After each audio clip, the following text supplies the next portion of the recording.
Back to the Future, first requested to me by Francisco Leocadio and directed by Robert Zemeckis, is a 1985 sci-fi film that primarily follows Marty McFly, played by Michael J. Fox. Marty finds himself in the year 1955, 30 years in the past after his friend Doc Brown introduces him to time travel. Once Marty is in 1955, he spends his time trying to make it back to 1985, where his family, girlfriend, and life are. In an effort to make it back to the future, Marty first has to figure out 1955. Alright, so this was definitely a request I've been looking forward to. And the reason I've been looking forward to it is because, for one, it's widely considered one of the best and most influential sci-fi films of all time. And two, I hadn't actually seen it before, and I've just always really wanted to see it. So needless to say, I went into my viewing experience expecting a lot here because of just how much praise this movie's received over the past 30 plus years or so. Ultimately though, my final verdict, I totally see why people love it so much, and I honestly also see why it's considered one of the best sci-fi films ever made, because it is. Back to the Future is just a really fun movie that I found myself consistently engaged with. I like the premise, and I also liked how part of the fun is that you know something that most of the other characters don't besides Marty.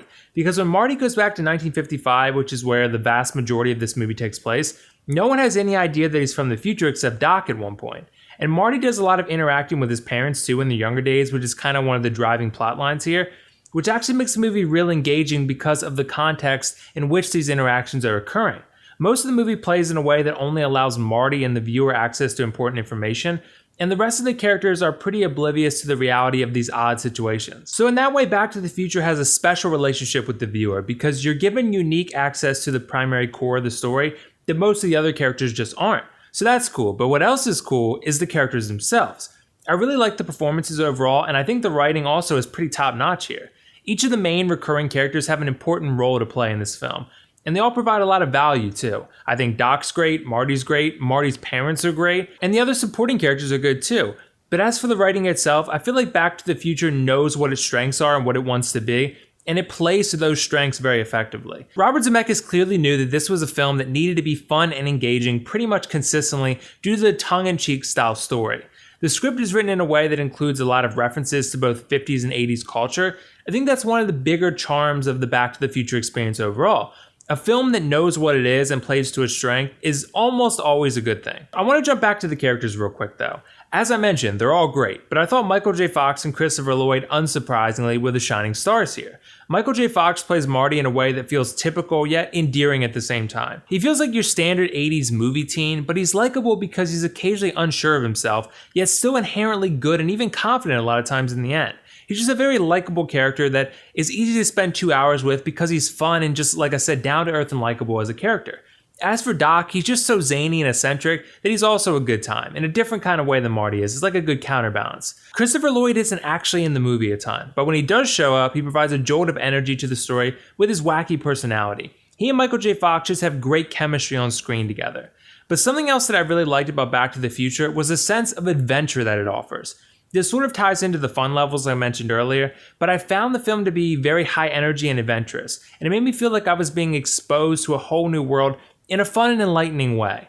It almost felt like a more creative and influential Ready Player One. It relies less on nostalgia overall, but it's an experience that's heavy on adventure and fun as you explore this new world in 1955 with Marty. That said, while the story is fun and very well written overall, I couldn't help but notice that there are a few plot holes that can diminish the experience if you're overly critical of them.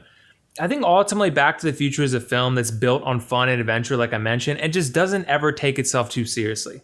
However, in terms of immersion, there are a couple problematic elements with the time travel aspects that just don't quite add up. Without getting into spoilers, a big plotline here is how Marty has to ensure his parents get together in the past so that he exists in the future.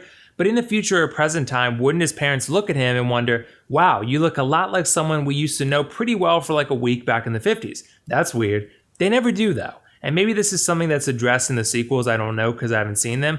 But in this film, it's not. And there's a couple time travel plot holes here and there. They're just like scattered around. But something else I really liked about Back to the Future was how well composed the music was. Alvin Silvestri, who's known for his work on Avengers and even Infinity War, and even The Predator, among other things, has a really cool way of incorporating these exciting horns into his compositions. His compositions are just real exciting overall and help the film feel more adventurous and more fun. Adventure and fun are the two biggest foundations here, and they're aided tremendously by Alvin Silvestri's score. Overall, I think Back to the Future is a great time and a well-deserved classic, but as we wrap up, let's take a look at the pros-cons list. For the pros, I thought Back to the Future delivers an extremely fun and adventurous story, strong characters and performances, excellent writing, and an awesome score. As for the cons, just a few plot holes that limit immersion just a tad. Overall, I'm going to give Back to the Future a 9.5 out of 10, and definitely recommend you check this one out if you enjoy sci-fi and you're looking for a fun movie experience. If so, this is absolutely the movie for you. So have you guys seen Back to the Future yet? What did you think of it? And if not, let me know why not. And also let me know what you think about the sequels. Since I haven't actually seen them yet, I'll be interested to hear your thoughts on them. Either way, this is WillFoxification signing off. See you in the next review.